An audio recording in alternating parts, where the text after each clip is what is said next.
Hello சொந்தங்களே, எல்லாரும் எப்படி இருக்கீங்க? எல்லாரும் நல்லா இருக்கீங்கன்னு நம்புகிறேன். என் சேனலை சப்ஸ்கிரைப் பண்ண எல்லாருக்குமே ரொம்ப ரொம்ப நன்றிங்க. இன்னைக்கு நான் என்னோட ஒரு நாள் சஷ்டி விரதம் வீடியோ தான் உங்ககிட்ட நான் ஷேர் பண்ணிக்க போகிறேன். பொதுவாக சஷ்டி விரதம் அப்படின்றது குழந்தை பிறக்கணும் அப்படின்றதுக்காகவும், கடன் தொல்லையிலேருந்து நம்ம நிம்மதியை பெறணும், இல்லை தொழிலில் வளர்ச்சி வேணும், இல்லை நோய் நொடி சரியாகணும், படிப்பு விஷயத்துக்காக குழந்தைங்களுக்கு, இல்லை ஏதாவது ஒரு உறவுனால பிரச்சனை அப்படின்னா அந்த உறவுல இருந்து நம்ம தப்பிக்கணும் அப்படின்றதுக்காகவும் இருக்கலாம். பொதுவாக குழந்தை வேணும் அப்படின்னு விரதம் இருக்கிறவங்க மாசம் மாசம் வரக்கூடிய சஷ்டி விரதத்துலையுமே விரதம் இருக்கலாம். நான் சஷ்டி விரதம் ஒரு நாள் விரதம் எடுத்திருந்தேன். முன்னாடி நாள் சரியா தூங்க முடியல, குழந்தைக்கு உடம்பு சரியில்லை அப்படின்றதால. இருந்தாலுமே வருஷத்துல ஒரு டைம் வர சஷ்டி, அந்த நாளை நம்ம தவற விடக்கூடாது அப்படின்றதுக்காகவே காலையில சீக்கிரமாவே எந்திரிச்சிட்டேன். முன்னாடி நாளே பூஜை பாத்திரம் விளக்கணும்னு நினைச்சேன். ஆனா குழந்தைக்கு உடம்பு சரியில்லை அப்படின்றதால எதுவுமே என்னால பண்ண முடியாம போயிடுச்சு. இருந்தாலும் முருகனுக்கு அபிஷேகம் பண்ணணும் அப்படின்றதுக்காகவே காலையில சீக்கிரமா எந்திரிச்சு வேலையெல்லாம் ஸ்டார்ட் பண்ணிட்டேன். இன்னைக்கு ஸ்கூலுமே ஃபுல் டே இருந்துச்சு. அதனால கொஞ்சம் என்னோட டார்கெட் பிரம்ம முகூர்த்தம் 6 மணிக்குள்ள நான் பூஜை ஸ்டார்ட் பண்ணிடணும் அப்படின்னு நினைச்சுதான் வேலையை ஸ்டார்ட் பண்ணிட்டேன். வெளியே லைட்டா தூரல் போட்டுட்டே இருந்துச்சு. அதனால வாசல் பெருக்கிறதுக்கு வெளியே போல, பூஜை சாமான் கிளீன் பண்ணிட்டு அதுக்கப்புறம் வெளியே போகலாம் அப்படின்னு சொல்லிட்டு வேலையை பார்த்துட்டே இருந்தேன். பூஜை சாமான் தொலைக்கும் போது எப்பயுமே முன்னாடி நாளே நம்ம பண்ணி வச்சுட்டா நமக்கு ரொம்பவே ஈஸியாக இருக்கும். நீங்களும் அதே மாதிரி பண்ணுங்க. நான் சபீனா இல்லை பீதாம்பரி பவுடர் அத்தை யூஸ் பண்ணுவாங்க. அது கூடவே லெமன் இல்லைன்னா விம்ஜெல் யூஸ் பண்ணிக்கலாம். இன்னைக்கு வீட்டு மோட்ரு தண்ணியில் தான் நான் பண்ணியிருந்தேன். அத்தை மழை தண்ணி யூஸ் பண்ணுவாங்க. அது இன்னுமே சூப்பராக இருக்கும், ரொம்பவும் பளபளன்னு இருக்கும். நீங்கள் இது வரைக்கும் ட்ரை பண்ணலன்னா கண்டிப்பாக ட்ரை பண்ணி பாருங்கள். எங்கள் வீட்டில் வெயில் டைமில் கூட மழை தண்ணி ஒரு கேனில் இருந்துகிட்டே இருக்கும். பெரிய கேன் இருக்கு இல்லையா, அதில் அத்தை நிறைய தண்ணி மழை தண்ணி பிடிச்சி வச்சுருவாங்க. அதுலேருந்து கொஞ்சம் கொஞ்சமாக எடுத்து பூஜை சாமான் க்ளீன் பண்ண யூஸ் பண்ணிக்குவாங்க. இன்றைக்கி நான் எடுத்துகிட்டு வரல, வீட்டு தண்ணியிலே க்ளீன் பண்ணிட்டேன். ஆனால் நீங்கள் இது வரைக்கும் ட்ரை பண்ணலன்னா கண்டிப்பாக ட்ரை பண்ணி பாருங்கள். மழை தண்ணியில் க்ளீன் பண்ணும்போது ரொம்ப பளபளன்னு இருக்கும். நீங்கள் ட்ரை பண்ணியிருக்கீங்களா அப்படின்ட்டு கமெண்ட்ஸில் சொல்லுங்கள். இன்றைக்கி சஷ்டி விரதத்தில் நான் எப்பயுமே ஒரு நாள் விரதம் மட்டும்தான். இது எனக்கு 4வது வருஷம். ஏன்னா இது எனக்கு கம்ஃபர்டபுளாக இருக்குது. நம்ம பயந்துகிட்டே இருக்க தேவையில்ல. ஏதாச்சும் மென்சஸ் டைம் அது மாதிரிலாம் இருந்தால் நம்ம ஒரு நாள் எடுக்கிறது ரொம்ப சேஃபு. இல்லைன்னா நம்ம எந்த பிரச்சனையும் இல்லை அப்படின்னும் பொழுது ஒரு வாரம் நம்ம தாராளமாக எடுத்துக்கலாம். உங்களுக்கு டவுட் இருக்கலாம், சஷ்டி விரதம் ஒரு நாள் இருந்தால் போதுமா, பலன் கிடைக்குமா அப்படின்னு சொல்லிட்டு. கண்டிப்பாக நடக்கும். என்னையே கூட நீங்கள் உதாரணமாக எடுத்துக்கலாம். முதல்ல பெண் குழந்தை பிறந்ததுக்கு அப்புறம் செகண்ட் ஆண் குழந்தை வேணும் அப்படின்னு சொல்லிட்டு சஷ்டி விரதம் இருந்தேன். எனக்கு ஆண் குழந்தை தான் பிறந்தான்.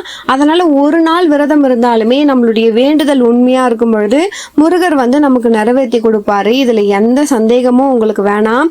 ஒரு நாள் விரதம் இருக்கிறதும் கண்டிப்பாக நமக்கு பலனை கொடுக்கும். நான் குட்டியாக முருகர் சிலை முதல் முறையாக வாங்கிட்டேங்க. அதுக்காகவே இன்னைக்கு ரொம்ப ஹாப்பியாக இருந்தேன். உண்மையை சொல்லணும்னா நான் எதுக்கு இவ்வளோ நாள் இந்த விஷயத்தை மிஸ் பண்ணேன் அப்படின்ட்டு நினச்சேன். அந்த அளவுக்கு எனக்கு ரொம்பவே ஒரு பாசிட்டிவ் வைப்ரேஷன் கிடச்சிது. அபிஷேகம் பண்ணும்பொழுது எனக்கு ரொம்பவே ஹாப்பியாக இருந்துச்சு. எப்படி சொல்கிறதுன்னு கூட தெரியல. நம்ம பன்னீர் இருக்கும் இல்லையா, பன்னீர் வச்சு நான் எல்லா துணியும் ஃபோட்டோலாம் முன்னாடி நாளே க்ளீன் பண்ணி வச்சுட்டேன். முன்னாடி நாளே க்ளீன் பண்ணிட்டேன். பூஜை பாத்திரமும் முன்னாடி க்ளீன் பண்ணணும்னு நினச்சேன். ஆனால் என்னால் முடியல அப்படின்றதால அப்படியே வச்சுட்டேன். காலையில் ஃபோட்டோக்கு பொட்டு மஞ்சள் மட்டும் வச்சுட்டேன். இந்த முருகர் ஃபோட்டோ ரொம்பவே ஸ்பெஷல். ஏன்னா எங்கள் மாமனார் செவ்வாய்க்கிழமை சாமி கும்பிடுவார் இந்த ஃபோட்டோ வச்சு. அவர் இப்போ இல்லை. ஆனால் அந்த ஃபோட்டோ எனக்கு அவர் சாமி கும்பிட்ட ஞாபகம் வந்துச்சு அந்த ஃபோட்டோ கையில் எடுக்கிறப்பவே. ஏன்னா நான் ரொம்ப நாளாக எதுக்காக வெயிட் பண்ணிட்டு இருந்தேன்னா, ஒரு டைம் நம்ம சிலை வாங்கி அபிஷேகம் பண்ணி பூஜை பண்ணிட்டோம்னா திரும்பவும் பாதியில் விடக்கூடாது.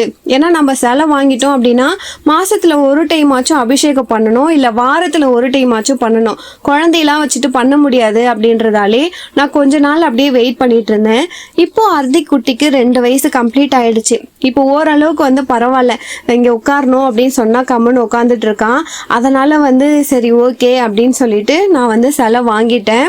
நீங்களே பாருங்க, அபிஷேகம் பண்றது இவ்வளோ ஒரு பாசிட்டிவா இருந்துச்சுன்னு சொல்லிட்டு என்னால் சொல்லவே முடியல. அவ்வளோ பாசிட்டிவா எனக்கு ரொம்ப ரொம்ப ஹாப்பியாகவே ஃபீல் ஆச்சு.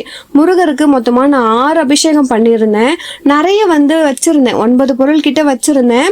நான் சரி ஆறுமுகனுக்கு 6 அபிஷேகம் பண்ணலாம் அப்படின்னு சொல்லிட்டு பால், அதுக்கப்புறம் மஞ்சள் அபிஷேகம் பண்ணியிருந்தேன். ரொம்பவே மனசுக்கு நிறைவாக இருந்துச்சு. நம்ம குழந்தைக்கு யூஸ் பண்ணுவோம் இல்லையா வெள்ளி பாலாடை, அது வச்சு தான் நான் வந்து அபிஷேகம் பண்ணியிருந்தேன். தண்ணி வந்து கொஞ்சமாக ஜவ்வாதும் அது கூடவே கொஞ்சமாக பச்சை கற்பூரமும் கலந்து வச்சுட்டேன். முருகர் அபிஷேகத்துக்கு ஒவ்வொரு அபிஷேகத்துக்கு அப்புறமும் அந்த தண்ணி தான் யூஸ் பண்ணிக்கிட்டேன். அதுக்கப்புறம் சந்தன அபிஷேகம் பண்ணியிருந்தேன். ஒவ்வொரு அபிஷேகத்துக்கு அப்புறமும் நம்ம வந்து சந்தனம் வச்சுட்டு குங்குமம் வச்சுட்டு பூ வச்சுட்டு சாம்பிராணியில நம்ம வந்து தூபம் காமிச்சிக்கணும். இப்படி பண்ணுறது ரொம்பவே நல்லது. உண்மையை சொல்லணும்னா நீங்கள் இது வரைக்கும் பண்ணலை அப்படின்னா கண்டிப்பாக வந்து பண்ணுங்கள். என் வாழ்க்கையில் இதுக்கப்புறம் நடக்கிற எல்லா மாற்றத்தையுமே ஒன்று ஒன்றா நான் உங்கள் கூட கண்டிப்பாக ஷேர் பண்ணிக்கிறேன். ஏன்னா எனக்கு ஒரு நம்பிக்கை இருக்குது, முருகர் என்னோட வாழ்க்கையை மாற்றுவார் அப்படின்னு சொல்லிட்டு. இன்றைக்கி வந்து 3வதாக தேன் அபிஷேகம் பண்ணியிருந்தேன். எனக்கு வந்து வீடியோ எப்படி ஆங்கிள் செட் பண்ணணும்னு தெரியல, ஃபஸ்ட் டைம்ன்றதால எனக்கு தெரிஞ்ச அளவுக்கு ஓரளவுக்கு நான் வீடியோ எடுத்திருக்கேன். அடுத்தடுத்த வீடியோவில் கண்டிப்பாக வந்து இம்ப்ரூவ் பண்ண ட்ரை பண்ணுறேன். வீடியோ வந்து சப்ஸ்கிரைப் பண்ணிக்கோங்க. நிறைய பயனுள்ள யூஸ்ஃபுல் டிப்ஸ் எல்லாம் நான் உங்களுக்கு கண்டிப்பாக சொல்கிறேன். முருகரை வந்து முழுசாக அபிஷேகம் பண்ணிட்டு எனக்கு ரொம்பவே ஹாப்பியாக இருந்துச்சு. எப்படி சொல்கிறதுனே தெரியல. அதுக்கப்புறம் வந்து பார்த்திங்கன்னா இந்த பொடியெல்லாம் எங்கள் பெரியப்பா கிட்ட தான் வாங்கிட்டு வரேன். எனக்கு அந்தளவுக்கு தெரியாதா, இதுக்கு பேர் வந்து கதம்ப பொடி, அபிஷேகம் பண்ணால் ரொம்ப நல்லது அப்படின்னு சொல்லிட்டு எங்கள் பெரியப்பா கொடுத்தாரு. அதையுமே வந்து வச்சு நான் முருகருக்கு அபிஷேகம் பண்ணிட்டேன். எல்லாமே வந்து இப்படி தான் பண்ணணும் அப்படி தான் பண்ணணும்னு கிடையாது, நம்மளுடைய மனசுக்கு பிடிச்ச மாதிரி நம்ம பண்ணணும் அப்படின்னு சொல்லிட்டு முடிவு பண்ணியிருந்தேன். அதுக்கப்புறமா வந்து முருகருக்கு அலங்காரம் பண்ணியிருந்தேன். ஒரு ட்ரெஸ்ஸு நான் வர சின்ன சைஸாக வாங்கினதால எனக்கு ட்ரெஸ்ஸு கிடைக்கவே இல்லை, கொஞ்சம் பெருசாக தான் கிடச்சிது. ஃபஸ்ட்டு வந்து வேல் மட்டும் வாங்கலாம் அப்படின்னு இருந்தேன். எப்பயுமே வந்து நம்ம ஆசைப்பட்டது உடனே கிடைக்கிறது இல்லைல்ல, அதே மாதிரி தான் ஃபஸ்ட்டு சொன்ன உடனே எங்கள் வீட்டில் என்ன சொல்லிட்டாங்கன்னா, இப்போ வேணாம் இன்னும் 1 மாதம் இரு, நான் சபரிமலைக்கு போகிறப்ப வாங்கிட்டு வரேன் அப்படின்னு சொல்லிட்டாங்க. சரி நானும் ஓகே, நான் வேல் மட்டும் குட்டியாக இப்போதைக்கு வாங்கிக்கிறேன், சில அப்புறமா வாங்கிக்கிறேன் அப்படின்னு சொல்லிட்டு தான் கடைக்கு போனேன். ஆனால் அங்கே வந்து பார்த்தீங்கன்னா முருகரை பார்த்த உடனே எனக்கு ரொம்பவே பிடிச்சிருச்சு. அவரும் வரணும்னு ஆசைப்பட்டுட்டாரு போல். அதுக்கப்புறம் சரி நான் இங்கே சின்னதாக வாங்கிக்கோ, நான் வரும்பொழுது உனக்கு பெருசாக வாங்கிட்டு வரேன், சபரிமலையில் இல்லை பழனியில் வாங்கும்பொழுது பெருசாக வாங்கிட்டு வரேன்னு சொன்னதால குட்டி முருகரை கையோட அழகாக தூக்கிட்டு வந்துட்டேன். ஏன்னா எனக்கு எப்படி சொல்கிறதுனே தெரியல, நான் வந்து கந்த சஷ்டி அன்னைக்கு வச்சு வழிபாடு பண்ணணும்னு நினச்சிட்டேன். அதனால் கண்டிப்பாக நான் வந்து எடுத்துகிட்டு வந்து அபிஷேகம் பண்ணி சாமியும் நல்லபடியாக கும்பிட்டு முடிச்சிட்டேன். நம்ம மட்டும் நினச்சா பத்தாது, அவருமே நினைக்கணும் அப்படின்ட்டு தான் எனக்கு தோணுச்சு. அதுக்கப்புறம் ஷட்கோண கோலம், இது வந்து ஃபஸ்ட் டைம் அப்படின்றதால எனக்கு போட்டுட்டேன். இருந்தாலுமே வந்து போக போக இன்னும் கரெக்டாக பண்ணணும். அதுக்கப்புறமா 6 அகல் விளக்கு வச்சு நான் நினச்ச மாதிரியே வந்து 6 மணிக்குள்ளே பூஜையை ஸ்டார்ட் பண்ணி சாமி கும்பிட்டு முடித்த உடனே பார்த்திங்கன்னா ஒரு அதிசயம் நடந்துச்சு. வீட்டுக்கு வந்து கோமாதா வந்திருந்தாங்க. அதுக்காக நான் வந்து 2 வாழைப்பழம் வந்து எடுத்து கொடுத்தேன். எனக்கு ரொம்பவே வந்து ஹாப்பியாக இருந்துச்சு. இந்த அகல் விளக்கு வந்து சொல்லணும்னு நினச்சேன். அகல் விளக்கு வந்து பஞ்சபூதம் இருக்கு இல்லைங்களா, நீர், நிலம், காற்று, ஆகாயம், சூரியன், இது மாதிரி 5 பஞ்சபூதங்கத்தோட இதோட உருவானது தான் அகல் விளக்கு. அதனால நம்ம அகலில் ஏற்றுறது ரொம்ப ரொம்ப சிறப்பு அப்படின்னு நான் கேள்விப்பட்டிருந்தேன்.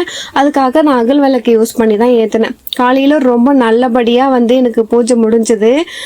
ஈவினிங் வந்து என்னாச்சுன்னா அப்படியே ஆப்போசிட், என்னால் ஒரு வீடியோ கூட எடுக்க முடியல. நல்லபடியாக வந்து சாமி கும்பிட்டு முடிச்சிட்டேன். ஈவினிங் சூரசம்ஹாரம் பார்த்து முடிச்சுட்டு அதுக்கப்புறமா வந்து 5:45 போல் குளிச்சுட்டு வந்தேன்.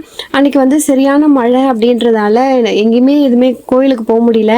இருந்தாலும் பக்கத்தில் இருக்க ஒரு குட்டி முருகர் கோவில் இருக்குது, அங்கே வந்து போயிட்டு வந்தேன்.